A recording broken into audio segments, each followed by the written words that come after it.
Interrompemos esse podcast para perguntar: quem você quer ser? Designer, engenheira, pedagoga, administrador.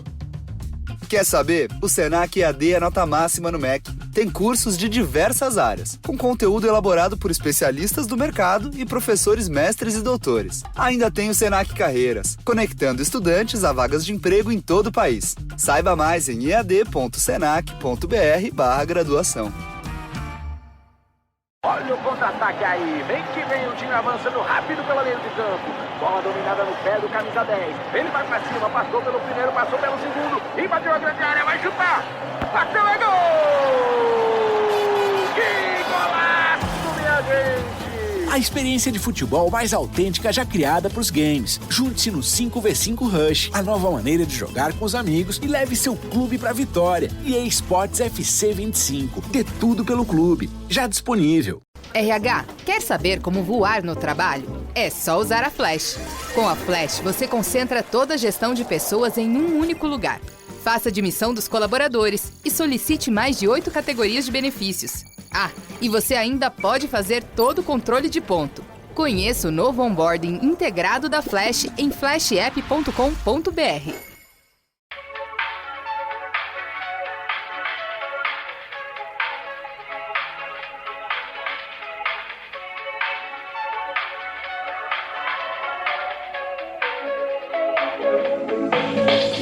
Hi, welcome to But Am I Wrong? We're coordinating today. We've got like a peachy and then a pink. Very Head on much over so. to our Patreon to see us. Have you gotten your color? Like, do you know what your color palette season thing is? You've asked me this numerous times. No, I think I've talked about mine. I don't know that I've ever been kind enough to ask me. You asked me, and I said, others. I don't know. I don't care. I feel like I could probably figure it out. Okay. It would be for your own enjoyment. I just like to wear what I like to wear. It's always all for my own enjoyment. I love a quiz. Oh, did I tell you that I took the long quiz? I was chaotic good. You know what Mott got? Lawful neutral. And I said, that. Unfortunately, my guy, with love. That is what you are. Yep. Mm-hmm. Was it the one that I told you to take and you didn't understand the words for it? Yes. Okay. Yeah, I got chaotic good too. That feels a lot more accurate. Mm-hmm.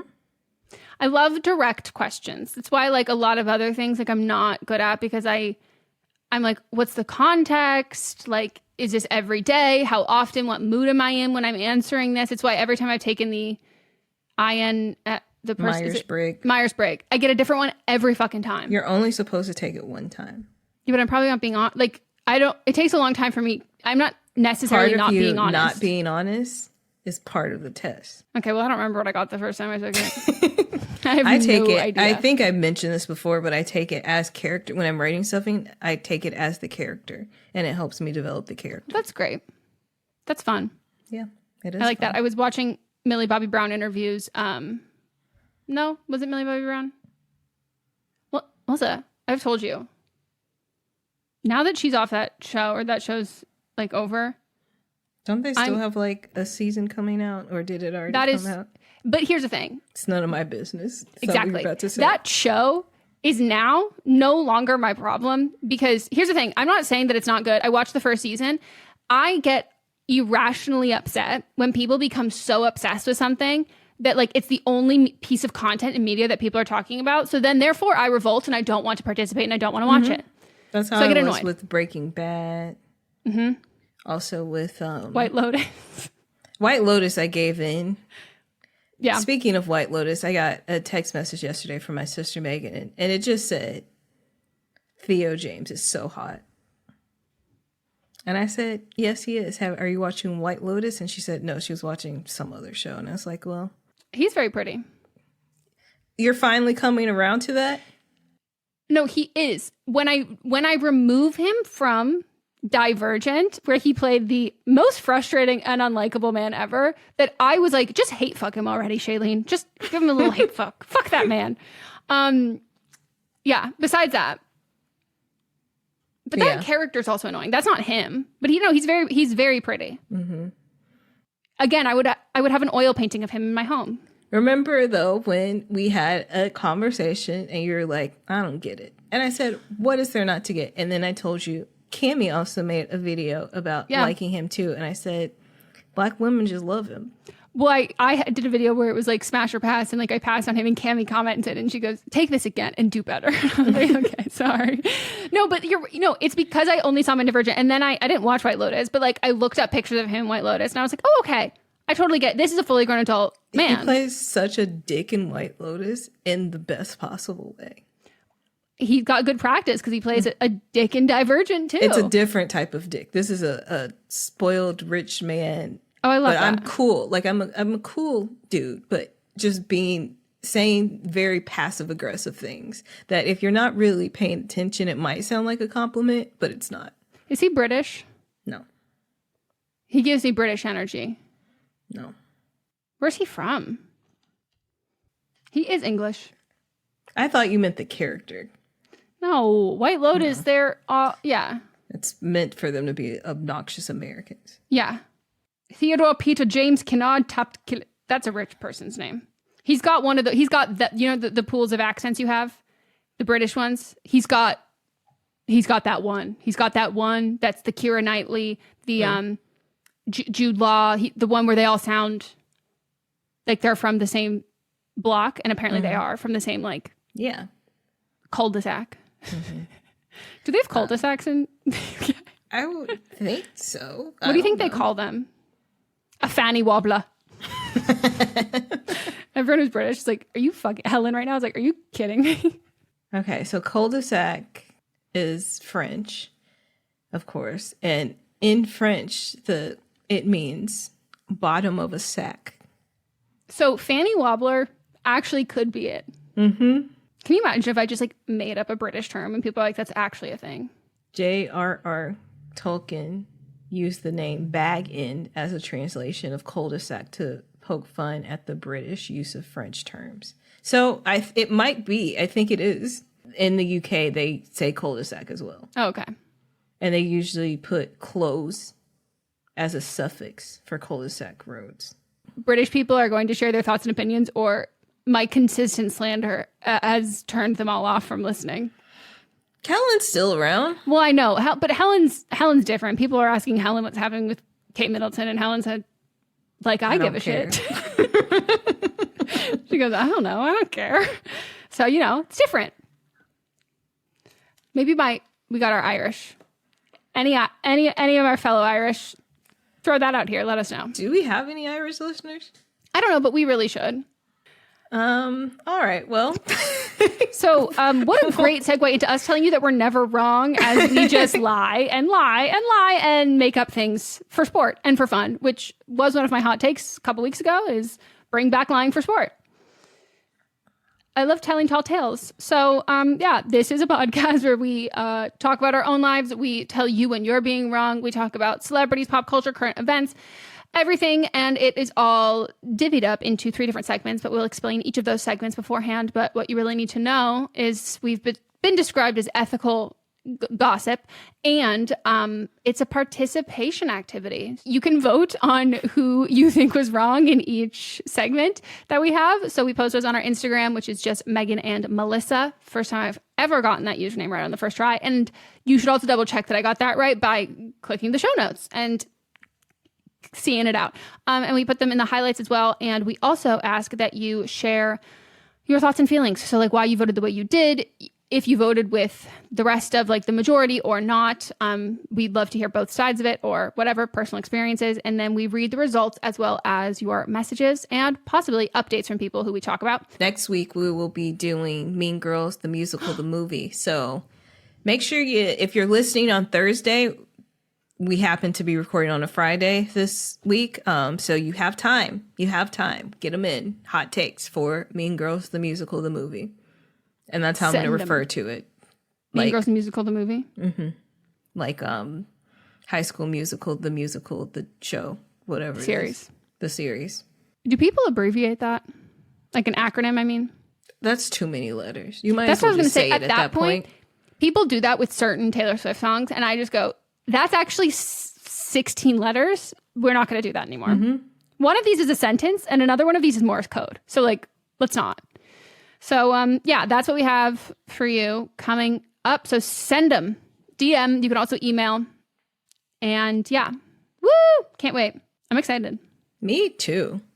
Shall we get into our first segment? That sounds like a rip-roaring good time. Well, our first segment is called But Am I Wrong? And that's when Megan and I pick something from our own life, personal experience, things that we've observed in the world, thoughts, feelings, rants that we would like to discuss, and we pick a side and then put it up for vote.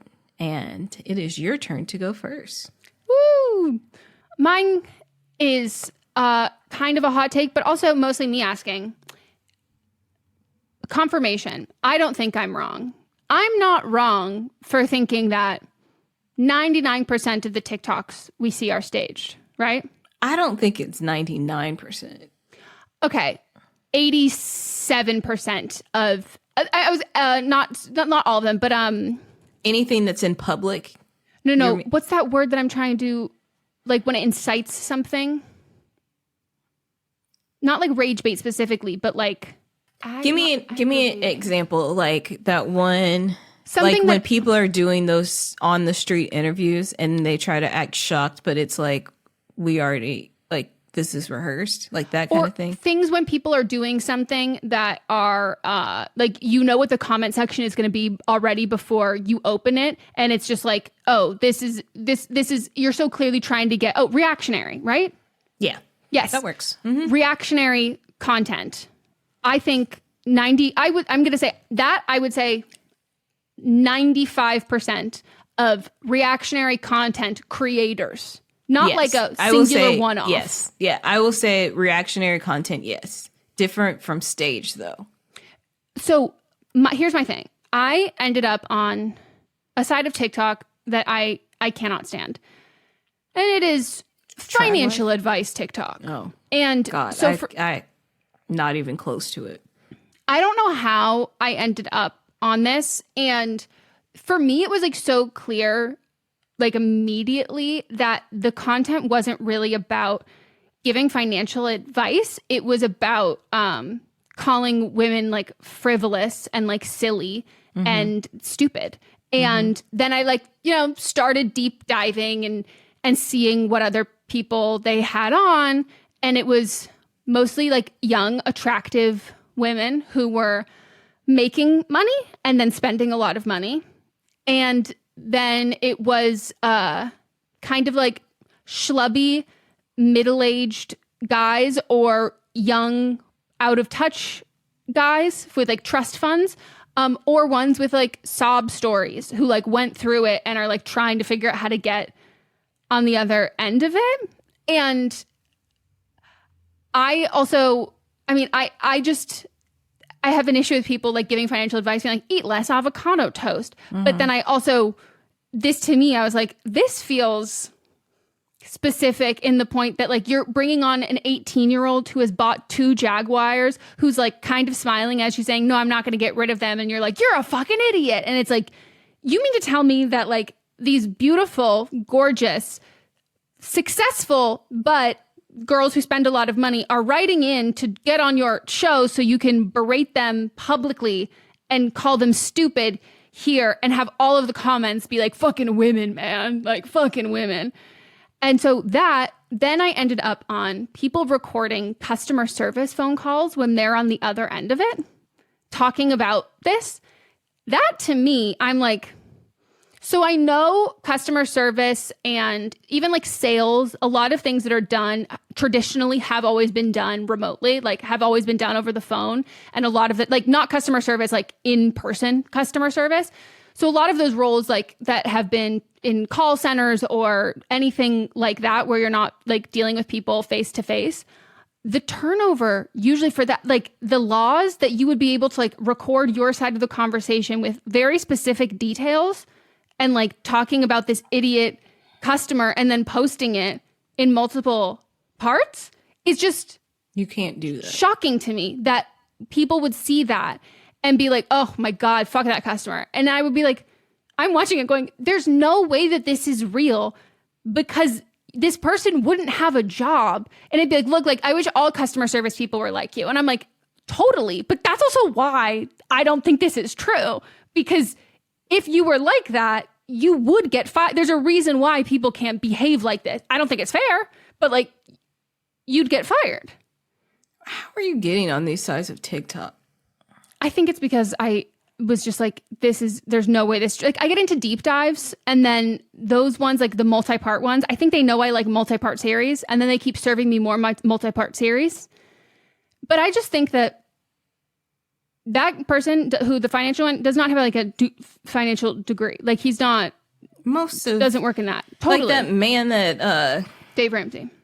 No, not Dave Ramsey. That man that it's a TikTok man who sits and like eats his he'll eat his ice cream with the side of sprinkles and then dip his spoon in the sprinkles as he's eating it, talking about being a manly man. like my 4-year-old nephew's dream. Yeah, but he's like saying things that, like doing things physically that contradict what he's saying, and then like doing it on purpose, but saying like really offensive things while he's dipping his spoon of ice cream in some sprinkles. I don't even know that one. It was going around. Or like there's this couple that they are, to me, it's obvious that they're just like making content to make people engage with it and be angry about it. Where they talked about that they were, one of the videos was about them living a barefoot lifestyle, and in order for them to be accepted in society, they cut off the soles off of the bottom of all their shoes, and then they were walking around with these like in Sephora or whatever. But then in like the next video they posted, they have on shoes and they're doing something else ridiculous. And it's like, stop commenting on these people's videos because you're doing exactly what they want.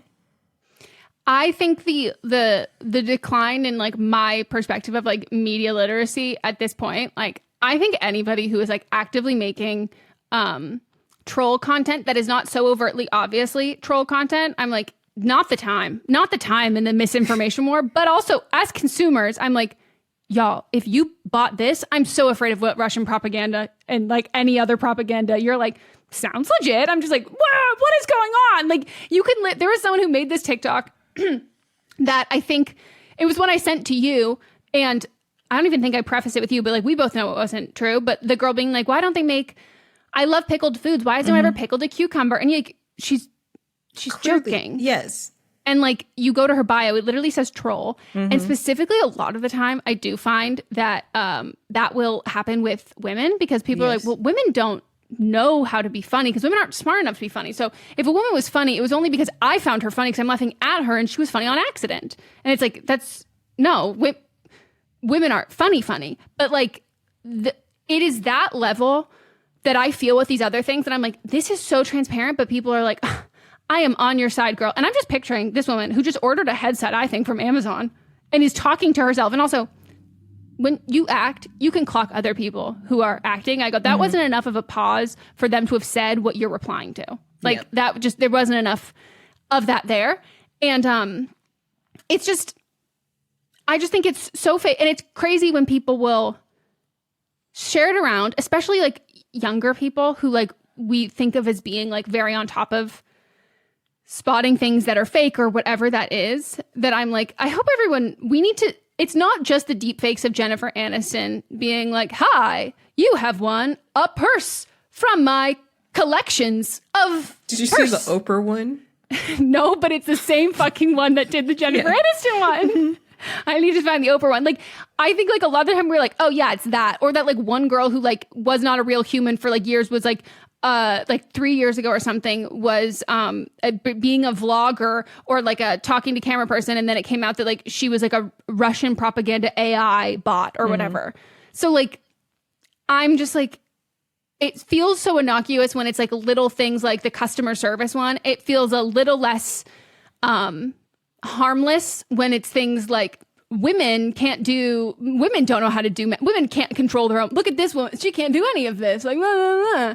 And then it also is like demonizing women for making money because one of them is like taking care of her boyfriend, like she's keeping him afloat. And it's like, it's not shown there to like empower her, but like the comments are like, I love that he's empowering her. I was like, no, the way he's talking about her and the way that the other half of the comments are talking about her is like, this is why women shouldn't make money. This is why women shouldn't have this much money because like, look how stupid they are with spending it. And I'm like, so that's my hot-ish take / I don't think I'm wrong. And for some reason, it just feels like in the last couple weeks, I've just seen so much of it that I'm like, this isn't real.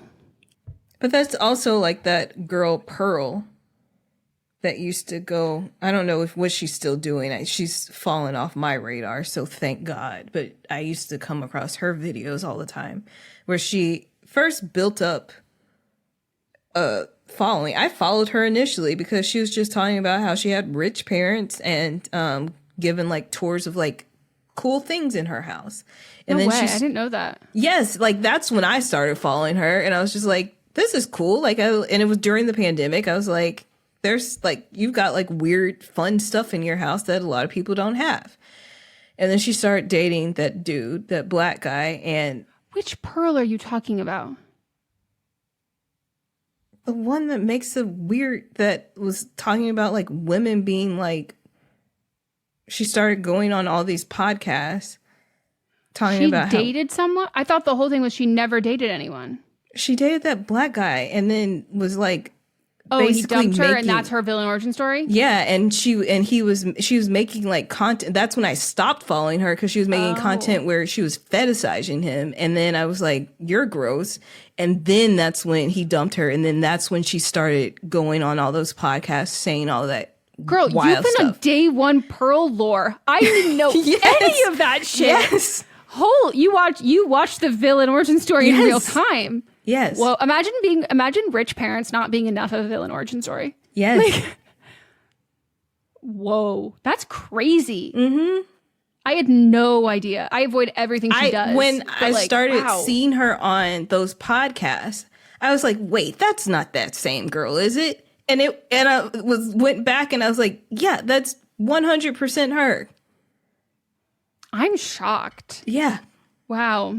Because I think her parents are like engineers or something like that. And then the fact that she ended up on the news and people were just like letting her talk, I was like, shut that bitch up. I love women talking, but that is one woman that needs to go away. Yeah. No, she's a fucking idiot. And she's a woman who hates herself and thus hates every other woman. Mm-hmm. Whoa, I'm going to try and find this. Okay. Wow. Well, that's mine. All right. Well, we're going to take a break.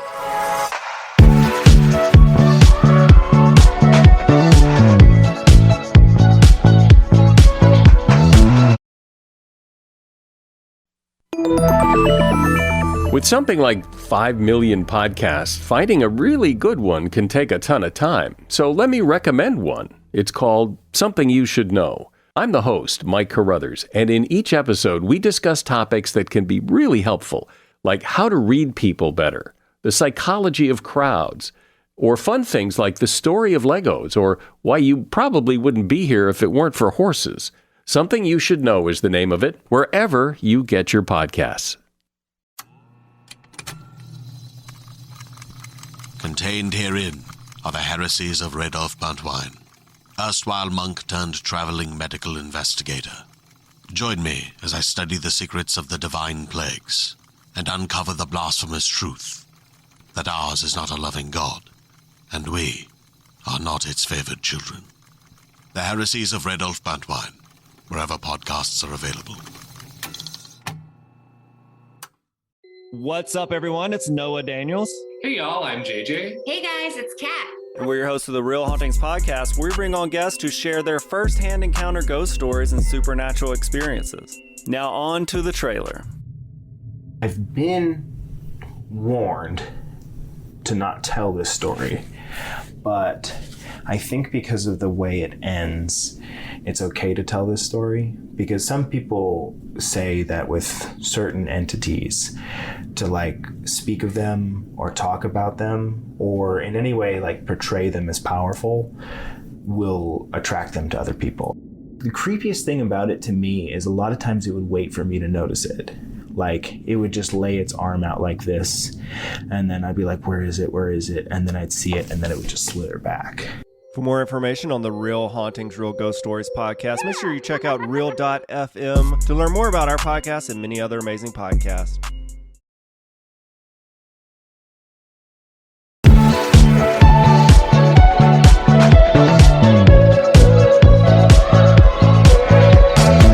And we're back. Mine is, I don't feel like it's a hot take unless you live in DC. Someone's about to come out the woodwork. DMV. We won't say I where think they anyone live. saying that will also agree with me. I'm talking about people that are actually like politicians. Oh. The president is not a celebrity. I don't know if you watched the State of the Union last night. I tried to for a brief second. I was like, no. But any State of the Union, doesn't matter who the president is, people on the side of the aisle of that president, again, doesn't matter who that president is, act like that this is the second coming of fucking Christ and are hooping and hollering and cheering and then clamoring around the president to take pictures with him and selfies and getting the chance to shake his hand. And I'm like, are you not embarrassed? First of all, this is your colleague. Y'all work in the same Oh my God, thing. you mean people who work? For a second, Yes, I thought you meant they politicians. invented the public. No, I'm talking about representatives in the House and senators. I'm talking about those people having gathering around the president, making a big deal, Photo op with your boss. posting things like, oh my gosh, I can't wait to see him. I had to get a selfie. Do you know how many people that I respect that I was following on Instagram and I'm like, I can't follow you anymore. I can't take you fucking seriously. How embarrassing. Not only is he partially your boss, but also he works for you as well. You are And he's his not boss. doing a very good job. The way that people were Please don't clamoring tell me it to was this John man. Ossoff. Who was it? I didn't see him doing any of this. It was other people, but yeah, I don't get it. Why are we fangirling and fanboying over Joe Biden? And the same thing happened when Trump was in presidency. Same thing happened with Obama was in the presidency. Luckily, before that, people really didn't have their cell phones out during. Yeah, imagine you just have It's all of changed. these fan edits of other politicians. You think I'm just so happy to meet Nixon and Reagan, and it's Right. Yikes, Right. yikes. How are you feeling about that now? That's just are y'all not embarrassed? Are you not embarrassed? Because I'm embarrassed for you. I have to now unfollow you because what? It's giving that's Jennifer Aniston's my friend from camp. We're really close. We hang out all the time. And then it's oh, no way. And then you see a photo and it's in front of a step and repeat. And you're like, why did you say you had an in? Why did this is so fucking weird? Or oh, I know the Kardashians. And then it's oh, you're an employee of them. And you're getting in that over edited, hyper smooth filter photo booth with them at a party. And you don't have as much pull because you're waiting in line for the meet and greet. Right. It was, I truly don't understand. And I don't think I've seen this much fanfare from the left as I did last night. That's crazy. Yeah. The Trump supporters, they're different, whatever. They weren't politicians. Yes. But the best thing to come out of that night was Joe Biden walking in and spotting Marjorie Taylor Greene. And if you haven't seen that, I implore anyone to go look at that. But other than that, too much fanfare. Too much fanfare. Too much fanfare for a man who I have personal beef with because do you know what he brought back just to piss me off? The ice cream licking? Ice cream photo op. And here I have been the biggest hater of the goddamn fucking ice cream photo op. He has multiple of them. That's what I'm saying. Like, at this point now, he goes, let's get back to what our bread and butter. And I go, of all the times to halt the goddamn fucking ice cream photo op, it is right now. And then be like, you know what we should talk about? We should talk about dropping bombs and genocide while I'm licking a cone. Yes. Like, are you kidding me at this point? At least get it in a fucking cup. At least get a spoon in a fucking cup. I'm like, the fact that these people, because that happened before last night, the fact that these people were fangirling over him and getting these photos after he did yet another ice cream photo op, that's mortifying. And then I also have to talk about former television presidents all gathering to make a little video with him. So Fitz, Gina Davis, some other TV presidents all did. Julia Louis-Dreyfus there? She wasn't. She was not. They said, Veep's actually not the right vibe. They've done enough. Those two have done so many things together, so it has been the vibe in the past. Yeah. Who else was there? Morgan Freeman. They were all on this Zoom video giving him advice that they learned from their time as president. I almost made a joke saying, giving him advice on how to be president. That's at this exactly point, what it was.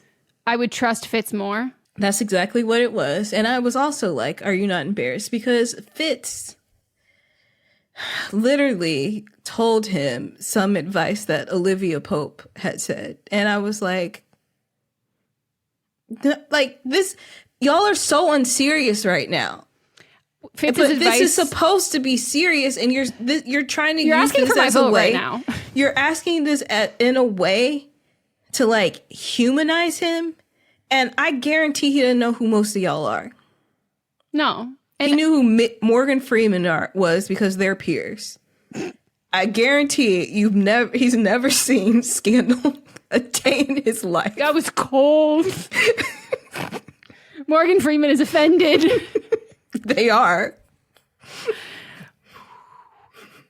And Gina Davis gave advice from fucking the baseball movie. What A League of Their Own. Yes. Wow. Mickey Rourke once said, wasn't that Mickey Rourke who plays the coach? No. Who was it? Tom Hanks. Oh, he wore a hat though, didn't he? Or did they have a Mickey Rourke comment? Why is Mickey? Because first of all, Melissa, I don't know who Mickey Rourke is. That name came so quick. So like, there has to be something. He did. It was the Tom Hanks stuff. It was there's no crying in baseball. That's what she told him. I've got absolutely zero idea how I got Mickey Rourke because I don't know who that is. Maybe we were. Mickey Mantle was a baseball player, but he also was not in the film. Is someone named Mickey? I don't remember. Okay, everyone, this is on me. There's absolutely no connection. And now I need to figure out who Mickey Rourke is. All of that to say, all of that was embarrassing. And then when I watched that video with Fitz and Co. with him on the Zoom call, the comments were so positive, and I was shocked.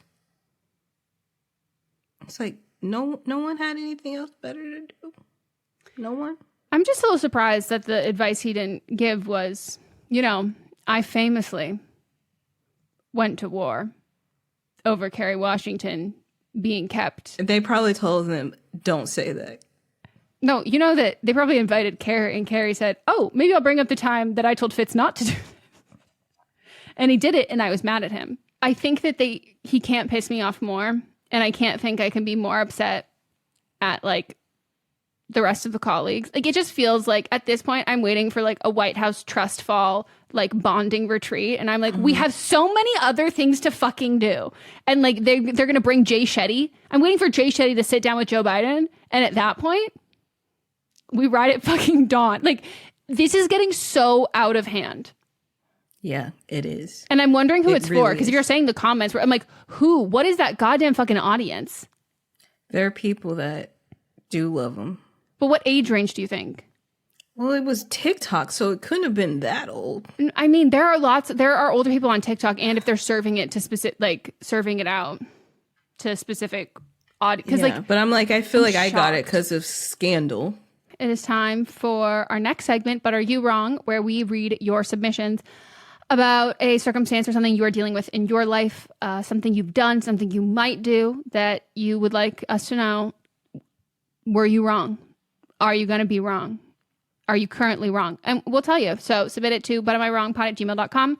Keep it under 300 words. Please let us know your age. You can let us know your pronouns if you would like, but you do have to keep the whole thing anonymous. So come up with fake names for people so we can follow. And if you want to get creative, because everybody's so creative, I appreciate that. But just make sure that the creativity that you are doing, it applies to your circumstance situation, because otherwise we will think we're picking up on subliminal incest. I don't want incest in any form. Overt, covert. Not into it. Good to know. Are you ready? Mm-hmm. Hey, Megan and Melissa. My husband and I have been saving money for our 5-year anniversary next year in 2025. We didn't have much money when we got married, so we're waiting to do a really nice trip for our 5 years. My best friend is turning 30 this year, and we are all going to Cancun. I've saved a good amount for the trip, but we just got the itinerary, and it's a bit pricier than I imagined. Would I be wrong if I dipped into our anniversary money to make sure I can cover my ass? I can put the money back within a couple months if I work a little overtime. I think you would be wrong, but also I would feel very comfortable if like Mods came to me and asked that. I would feel very comfortable saying no, and I know that I can't even imagine he would even ask that. Do you know what I mean? Like it depends on how your relationship is. Yeah, I think, it's a conversation. I don't necessarily think you're wrong if you're paying the money back.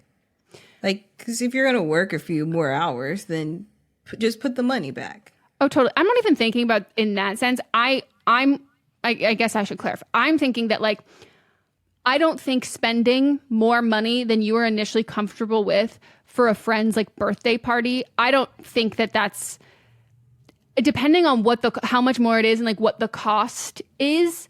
I think that would be a regret. Like I just think that like the what you spend on an anniversary trip, something that's like for both of you and you plan, and like a friend's birthday trip can be like super fun, but if it's like twice as much as you thought or X amount of money, like more than you thought, and there's a chance saying that like you have to work overtime to like build that back, I think if it changes the timeline of your trip, you would be wrong if you just dipped into it and like you phrased it in a way that he couldn't say no. But I don't think you're ever wrong to like ask your partner if that would be something that is okay with, but it just depends on like, would he be honest with that? Yeah. I truly don't. If you're putting the money back, I don't think there's anything wrong with this. Yeah. I just wonder how much. Let's say that it was like the Cancun trip ended up being like $1,000. I'm just giving a base number, and you thought it was going to be like $600. And so, you have this extra amount of money sitting here. You borrow $400 from it, and then you're going to work a few extra hours to pay it back. Yeah, I think I don't think that that's bad, but I guess that's also, I don't know where you're from, but for me, I'm like, Cancun don't spend that much money. Yeah, I made a face when Megan read Cancun, and yes. I apologized. I did not. Cancun does not seem like 30th. The type of place I would like to go for my 30th birthday. But that's me. Some people might enjoy it. Maybe this is some place that the birthday person, they wanted to go to when they were in college, and they just weren't able to. And now they're in a place where they can pay to go. And now they're, getting into their inner college child, and they want to go to Cancun. Like, I'm sorry that my face was judgmental. That's not specifically somewhere I would want to go, but I understand that someone else might want to go. Yeah, I just need to know how much it is, because if it's like I don't even, truthfully, I don't care where assuming if you live in the United States, even actually if you live anywhere in the world, if you are spending think more than $1,000 to go to Cancun. That's too much money. And I think it's not even I maybe it is a personal preference that I do think that depending on what the itinerary is, because I guess I also think about it in the terms of like bachelorette trips. It's like, oh, we're going to do a catered thing here and we're going to do this, and this. And it's like suddenly you, like you said, you guys didn't have much money when you were getting married. And then you're spending money that you wouldn't have spent. You didn't even spend on your wedding on your friend's 30th birthday. And then like you have to work your ass off to make more money to do the thing that you were going to do with you and your partner. So like, I guess like my thing is like, how much do you really want to, because the people pleasing tendency in here, maybe that's what's like sticking out to me a little bit, that like, I don't know. I would feel so comfortable if like I had something and it was like, oh, we're planning something. Like we've got like an anniversary trip that's like going to cost. And I'm like, okay, cool. No problem. Like totally fine. So I think it depends on how much it costs. Cause you're right. I think if it's like a couple $100 and working overtime, it doesn't delay the timeline that you were going to go, like you and him. It doesn't push any of that back. It doesn't change any of that. Yeah, I always think of in the sense of like saving money for something that like, and if an emergency came up and then you had to use whatever you had left after this, you didn't get to go on the anniversary trip, you know? Mm-hmm. But I guess it just depends. If your friend's asking for, if it's $1,000, that's flight, hotel. But if it's, we're getting a boat and we're doing this and we're doing all this and we're opting in for it to be way more expensive, at that point, especially if you said itinerary, I would just opt out of the things that are a little more pricey. My sister / friend, she had, for her anniversary, you know, we went to Dominican Republic last year, and it was pricey, and like you could opt in or opt out, and you could get different rooms depending on how much you wanted to pay. You could get the upgraded room or like another room. You could do, you know, go RV, right? Or you could just stay at the all-inclusive hotel. There was a lot of things that you could opt in or opt out of. So I don't know.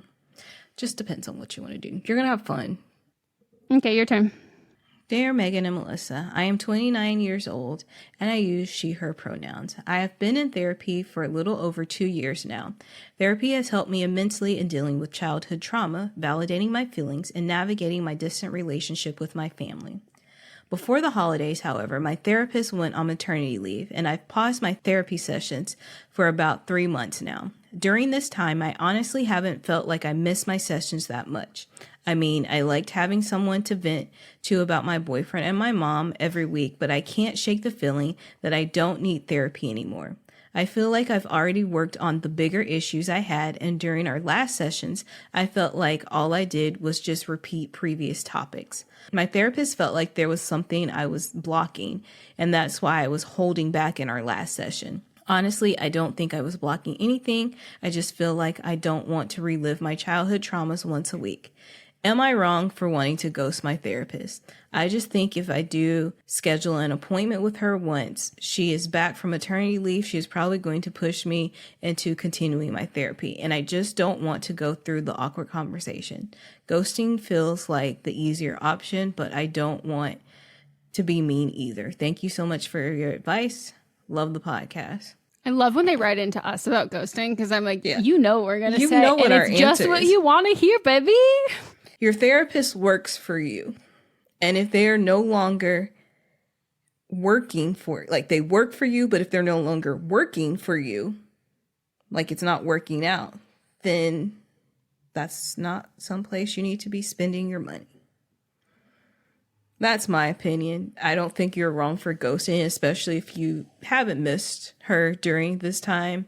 If things come up in the future that you feel like, I need to get back in therapy, great. But you don't have to be in therapy forever.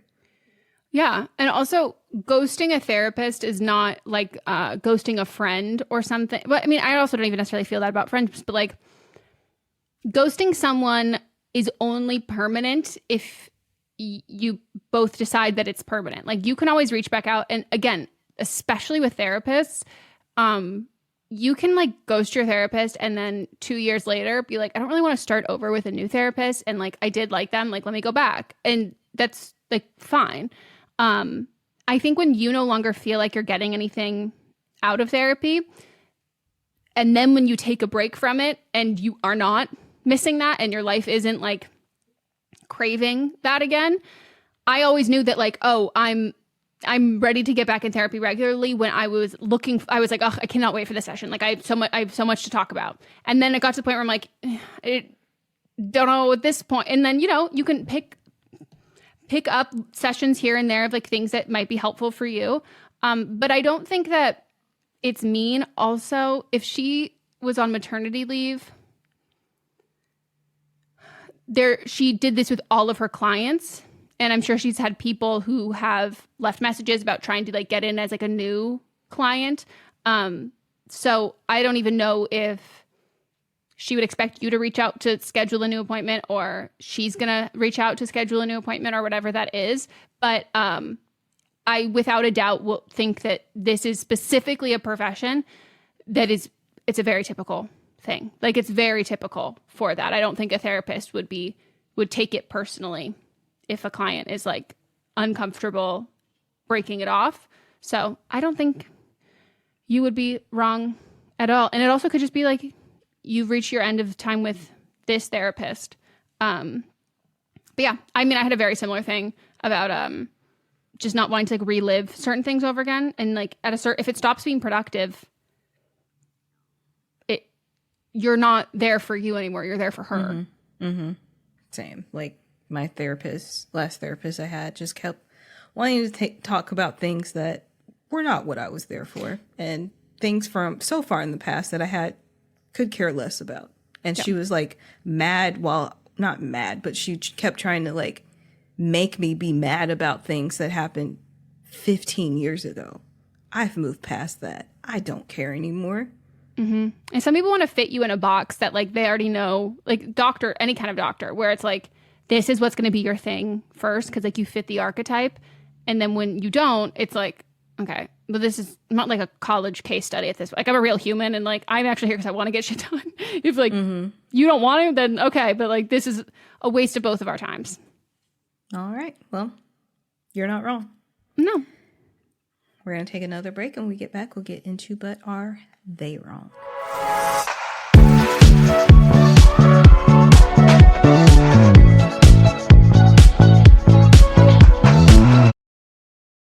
Hey everyone, join me, Megan Rinks. And me, Melissa DeMonts, for Don't Blame Me, But Am I Wrong? Each week, we deliver 4 fun-filled shows. In Don't Blame Me, we tackle our listeners' dilemmas with hilariously honest advice. Then we have But Am I Wrong, which is for the listeners that didn't take our advice. Plus, we share our hot takes on current events. Then tune in to see you next Tuesday for our listener poll results from But Am I Wrong? And finally, wrap up your week with Fisting Friday, where we catch up and talk all things pop culture. Listen to Don't Blame Me, But Am I Wrong on Apple Podcasts, Spotify, or wherever you get your podcasts. New episodes every Monday, Tuesday, Thursday, and Friday.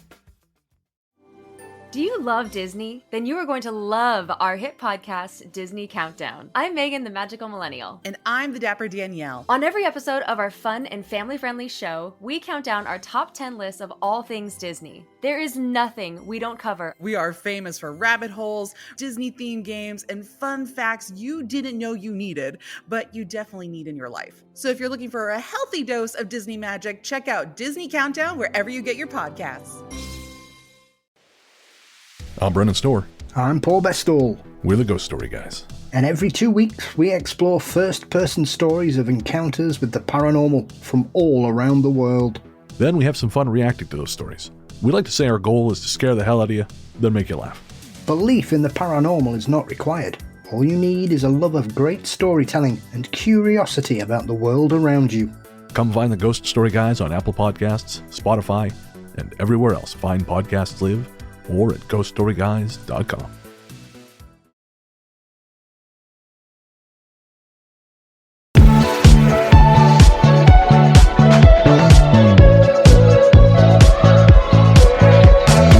And we're back from our break, and it is time for our final segment, But Are They Wrong?, where we nominate a person, place, or thing, pop culture, current events in the zeitgeist, or sometimes obscure news stories that have not been talked about, and sometimes you're introduced to George Santos before the rest of the world. in Melissa's wonderful deep dive years ago. Yep, years. we knew about him before. So I would like to nominate a niche drama that I discovered. And when I was like, damn, look at me discovering a niche drama. See it on TikTok. There's like 12 comments on it. And I'm watching the whole thing. And then they like mentioned the person who this happened to, and they posted like, it was on their Instagram account. I go to the Instagram account. The Instagram account it had less followers last time I looked. It has 8,000 followers. But so by the time I looked, way less than that. And I go to the post that they're talking about. You know who liked it? Lily Marston. And I go, God damn it, that bitch is on top of it so fucking quick. So I don't know if their episode, where I'm sure maybe Lily's going to talk about this in an episode, will come out first. But I would like to nominate Savory Fig, which is a bakery. And I'm doing quotations if you're not watching the video version on Patreon, in Long Island. I almost did this too. First of all, I have a personal connection because one of my best friends, Kyle, my bestie, Kyle's family lives on Long Island, and Kyle's father, celiac gang, rise up. I was like, this poor man. I was like, Kyle, and I sent this to him. He goes, oh my God, I know this place. Holy fucking shit. Sending this to my dad right now. And I was so worried, like so fucking worried. And you will understand why. So this all came out via the Instagram account, Cindy Snacks, Cindy Snacks. And I would like to applaud them for their investigative journalism. And they possess a level of politeness, positivity, and like seeing the good in people that I do not have.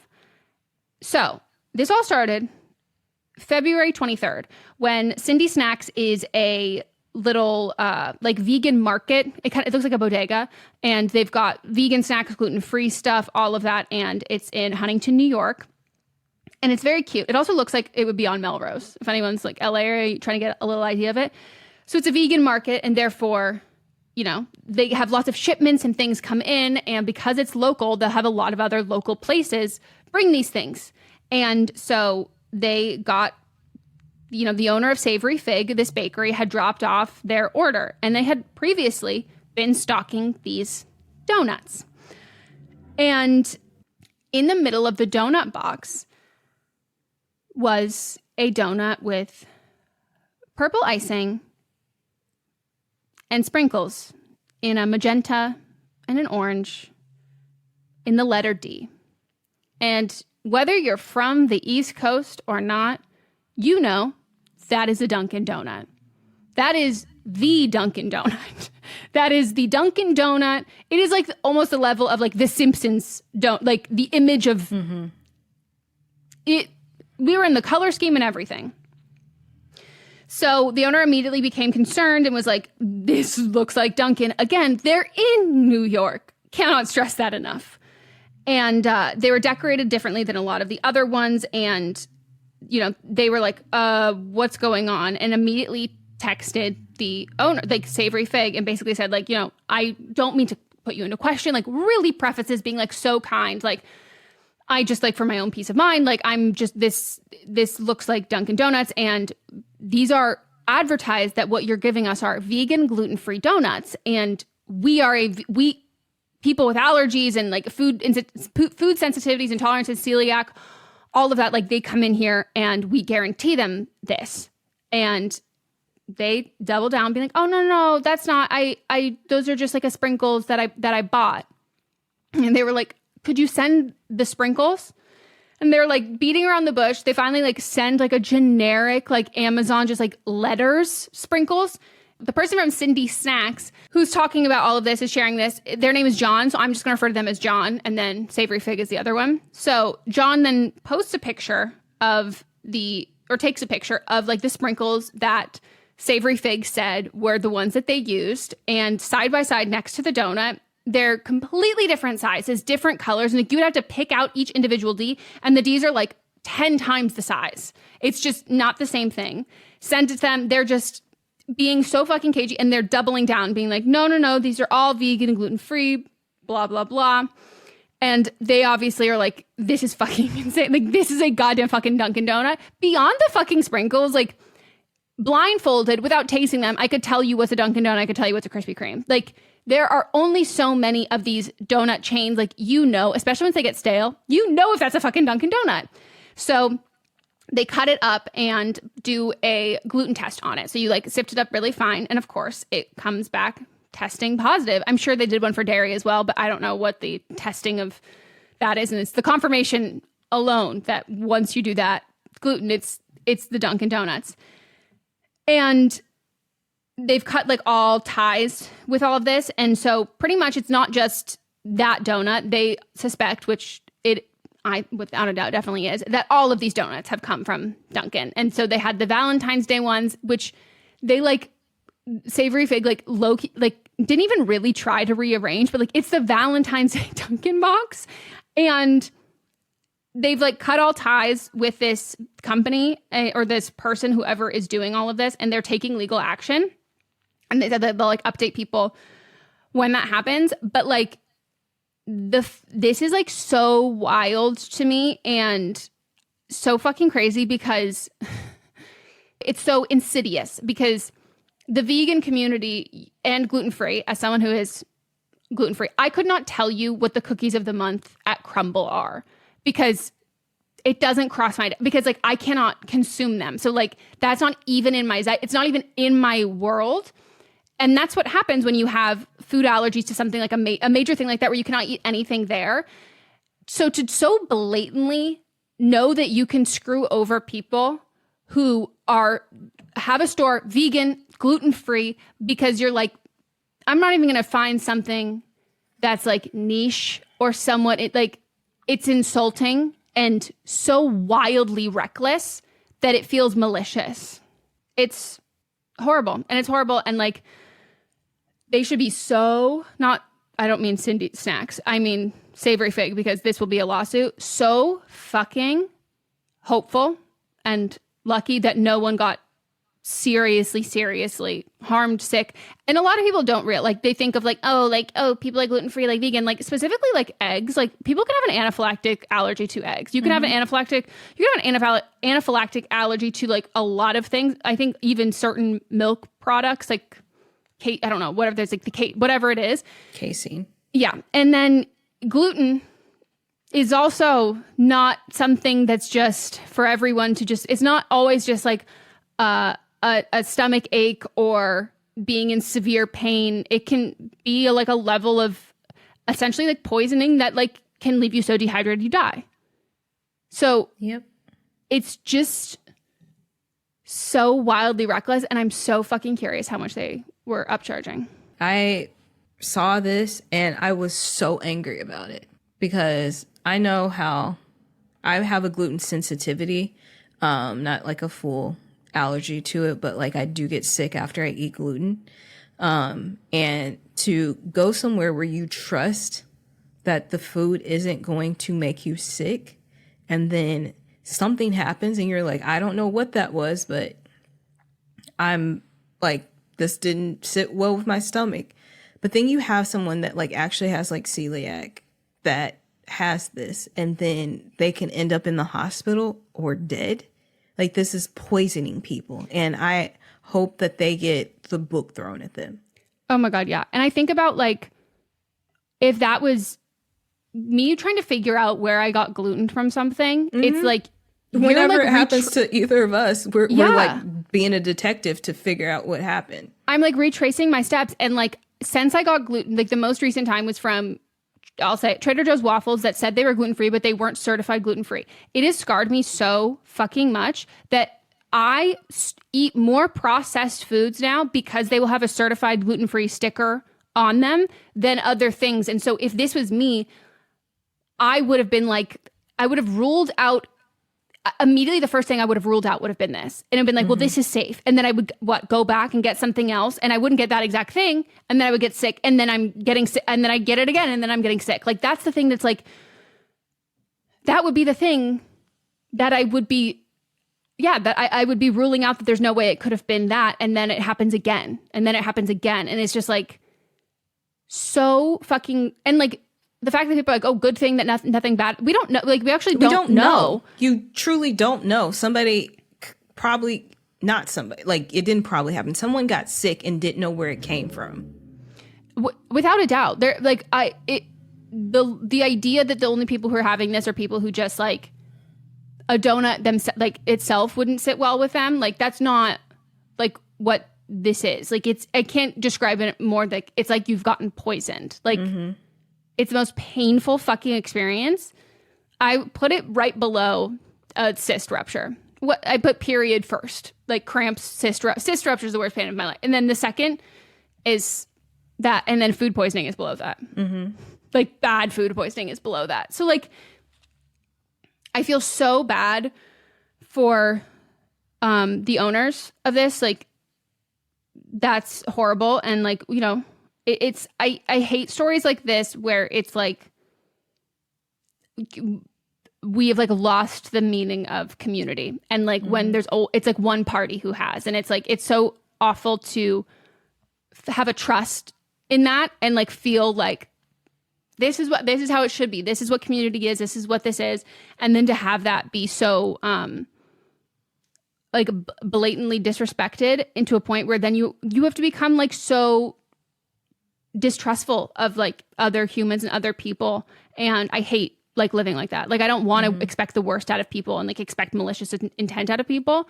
And I hate that that's probably what this has led to for them. All right. Well, mine is disturbing. So I just want to give that as a precursor. Mine is Michael Meyden, who is a 57-year-old piece of shit. Oh. He is from Oregon. He was accused of giving 3 12-year-old girls a sleeping drug during his daughter's sleepover. So he allegedly laced some mango smoothies with a benzo that is used to treat insomnia and panic attacks. Through court documents, the girls said to the police that they felt groggy and some even blacked out. A pair of the girls were on a pull-out couch and then another was sleeping with his daughter in the extra bedroom in the basement, according to an affidavit. One of the girls didn't drink much of the smoothie, so she was still pretty much awake. And though she felt tired, she felt that something was wrong, so she fought through the tiredness. She told the investigators that she pretended to be asleep while this piece of shit allegedly hovered over her and her friend on the pull-out couch and performed quote-unquote tests on them to make sure they were asleep. And then he allegedly began separating 2 on the bed before suddenly going back upstairs. That girl tried to wake her friends up, but they couldn't fully wake up. And so she texted her mom at 2 a.m. And the text said, "Mom, please pick me up and say I had a family emergency. I don't feel safe. I might not respond, but please come get me. Please, please pick up. Please, please." Since it was so early, the girl's mom was asleep and didn't get the text messages. So the girl started texting her other friends and asking them to tell their parents, asking them to like come get her. And so she finally reached one of her friends. In the meantime, the girl said, "So I'm quote unquote sleeping," and her dad comes down and I'm hugging my other friend because she was scared. And he kept moving us away from each other, but kept doing tests to make sure we weren't awake. And then she texted the friend. Also, the friend won't wake up. She did for like a second, but she kept her eyes closed and didn't talk.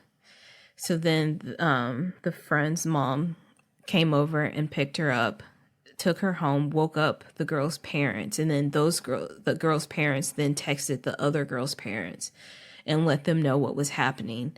They all headed over to the house, and at first he wouldn't let them in. He was like, "They're asleep, just come back in the morning." And he said, "I don't understand why the parents were being so urgent about coming inside," but they eventually got the girls. They went to the hospital and they all tested positive for the drug that was in their system. He has been indicted last week on 9 felony and misdemeanor charges, including causing another person to ingest a controlled substance. After pleading not guilty, he was released on a $50,000 bond last week. So we've talked about sleepovers recently. It was like the day after this story came out, and I was like, okay, Yeah, I'm like, no, I'm not sending my kids to sleepovers. No. The way I would have beat his ass, the way I would have killed this man, the way I would have taken those kids, all of them, the first second I get there, as an aunt, not even as a parent, I would be like, I don't give a shit if your parents are mad at me. I don't care, whatever. I will grab your fucking ass, like night pleasantries and like order of operations, a fucking side. You're fucking coming with me, and then this man will be dead, and I will go to jail, and that's fine.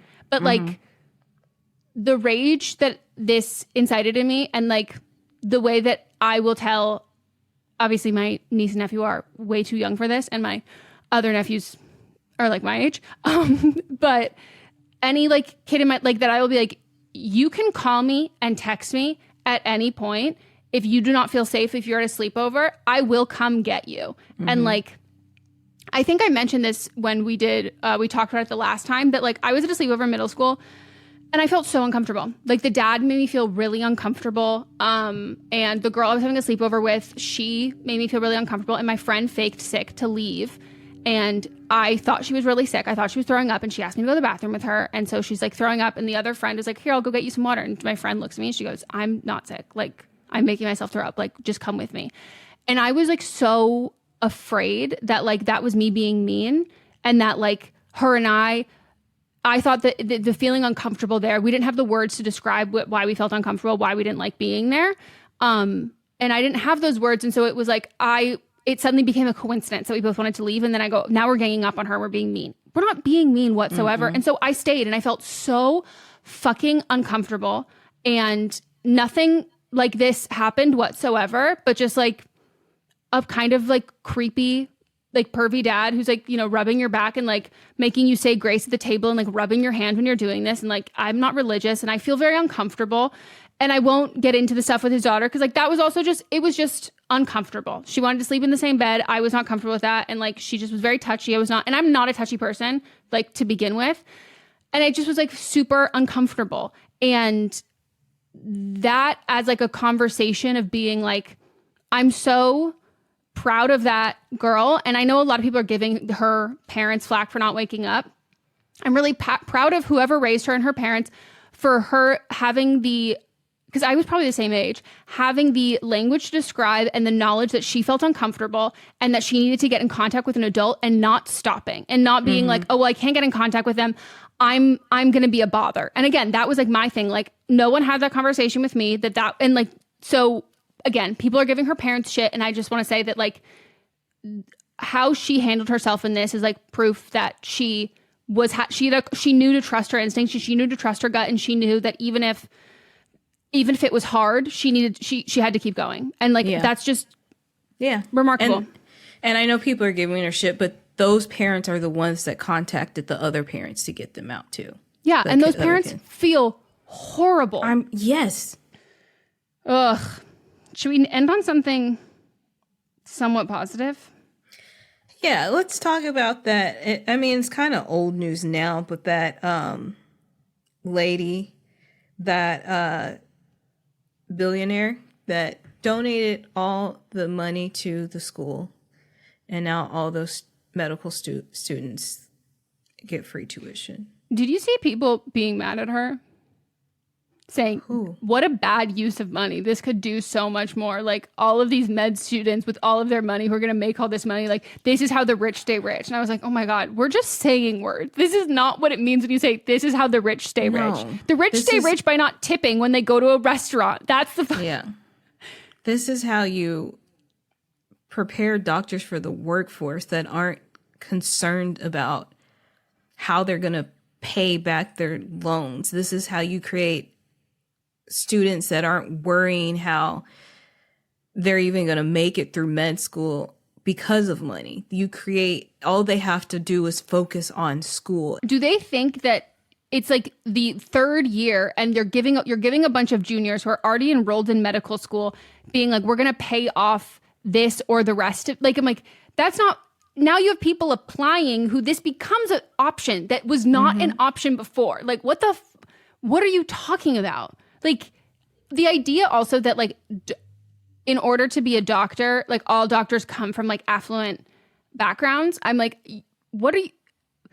Similar, the STEM track, similar to sports, is something that people can get very good at in high school in these programs, then get scholarships to go to play. Like, this is change your circumstance and your entire family's circumstance. Like, kind of like, this is a dream, an aspiration. This is not, there is no ROI on this. There is no, like, you have to be in a certain tax bracket to spend all of this money that you will actually never make back. And you have to have a fallback plan that you can just have 8 years of fun painting for that. So, like, that, I would have been like, okay, you know, cyclical wealth. But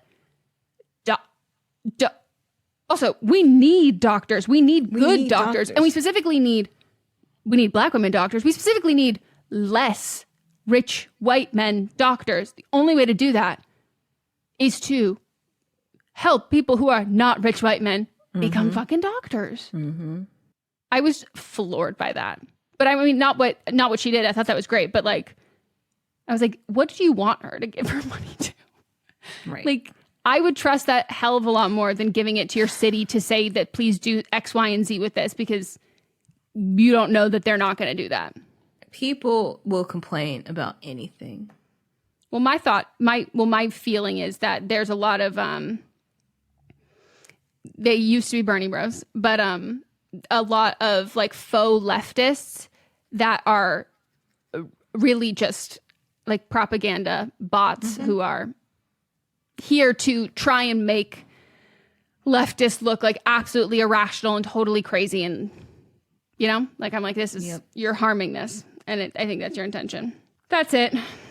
All right. Well, we hope you enjoyed this episode. Please tune in tomorrow for Fisting Friday, where we will be sharing the results from last week's episode. Join us for But Am I Watching next week / send in your hot takes for Mean Girls, the movie, the musical right now, because we are recording in less than 24 hours. If you're listening to this on Thursday, tune in on Monday for Don't Blame Me, Tuesday for See You Next Tuesday, and Wednesday, just think of us, and that's it. Think of us. Think of us. Blah, blah. You've been in a very musical mood. I have. Actually, this week, yeah. I heard someone reference Hercules, and I didn't really watch that. I think I've seen it one time as a kid, and they were referencing some songs. Love the Muses. Well, so then I just went on. First of all, I know the Muses. They gorgeous. You know how much I love gorgeous women and wearing nice outfits. I go, that's my kind of movie. Show me some girlies and some fits. And I literally just went on my Spotify and I just played these 2 songs from Hercules just from my phone. Again, alone. Matza's not here. I was like, let me just hear if I recognize the song. Turns out, here I was. I listened to the entire Hercules soundtrack and I was like, ooh, lost track of time. When I was in, I think, 5th, 6th grade. Maybe it was later, 7th, 8th grade. I don't know. One of those grades, I was in choir and it was a whole Disney themed choir concert. So we sang a lot of melodies from different Disney movies, and the Hercules theme song was one of them. Bless your soul, Hercules on the roll. I think my issue is I think of it's like the same movie to me as Emperor's New Groove. And I've never seen Emperor's New Groove. Oh, Melissa, you would love Emperor's New Groove. I know Eartha Kitt is in it, correct? Well, I was going to say, it has the same kind of chaotic Aquarius vibes as The Incredibles does, but more. Mm-mm. Like, it's so right up your fucking alley. Maybe we should watch that for we just watch Emperor's New Groove. It's a great fucking movie. I haven't seen that in so long. I also want to watch the animated Atlantis movie again. I haven't seen that in a long time either. I've never seen it either. That was an animated. It scares me. Really? Oh, because it's underwater. I just remember the hot guy. I should be afraid. I don't like underwater either. Anyways, okay. Bye. Talk to you later. Oh, we'll circle back. We remembered at the same time. But Am I Wrong is a production by me, Megan Rinks. And me, Melissa DeMont, plus Diamond Imprint Productions. Post-production by Coco Lorenz. And production assistance by Melanie D. Watson. Welcome to the small town of Chinook, where faith runs deep and secrets run deeper. In this new thriller, religion and crime collide when a gruesome murder rocks the isolated Montana community. Everyone is quick to point their fingers at a drug-addicted teenager, but local deputy Ruth Vogel isn't convinced. She suspects connections to a powerful religious group. Enter federal agent V.B. Lauro, who has been investigating a local church for possible criminal activity. The pair form an unlikely partnership to catch the killer, unearthing secrets that leave Ruth torn between her duty to the law, her religious convictions, and her very own family. But something more sinister than murder is afoot, and someone is watching Ruth. Chinook, starring Kelly Marie Tran and Sanaa Lathan. Listen to Chinook wherever you get your podcasts. Hi, this is Rob Benedict. And I am Richard Spate. We were both on a little show you might know called Supernatural. It had a pretty good run, 15 seasons, 327 episodes. And though we have seen, of course, every episode many times, we figured, hey, now that we're wrapped, let's watch it all again. And we can't do that alone, so we're inviting the cast and crew that made the show along for the ride. We've got writers, producers, composers, directors, and we'll of course have some actors on as well, including some certain guys that played some certain pretty iconic brothers. It was kind of a little bit of a left field choice in the best way possible. The note from Kripke was, he's great, we love him, but we're looking for like a really intelligent Duchovny type. With 15 seasons to explore, it's going to be the road trip of several lifetimes. So please join us and subscribe to Supernatural Then and Now.